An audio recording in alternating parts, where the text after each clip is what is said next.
Gilang Juragan 99 tertawa kekayaannya dicurigai Nikita Mirzani usai Indra Kents dan Doni Salmanan ditahan. Imbas penetapan Doni Salmanan dan Indra Kents jadi tersangka kasus tindak pidana pencucian uang (TPPU), pengusaha Gilang Widya Permana atau Juragan 99 dan istrinya Sandi Purnamasari jadi sorotan karena harta kekayaannya mereka yang melimpah.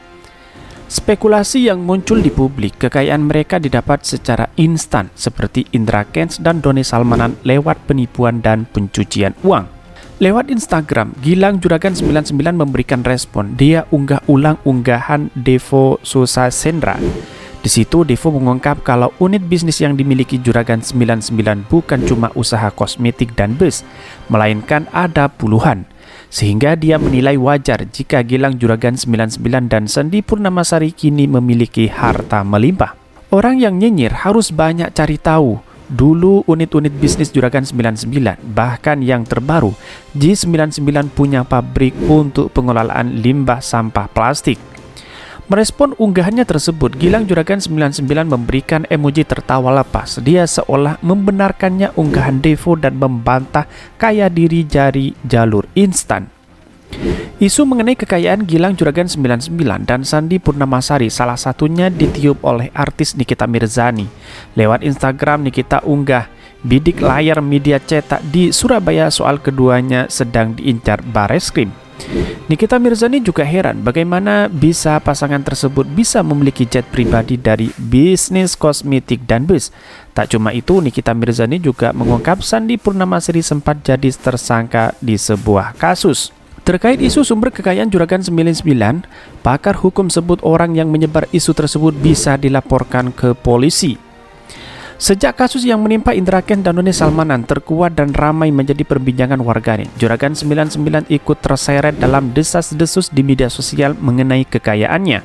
Meskipun Gilang Widya Permana diketahui memiliki beberapa bisnis, akan tetapi kekayaannya Juragan 99 diisukan warganet tidak jelas.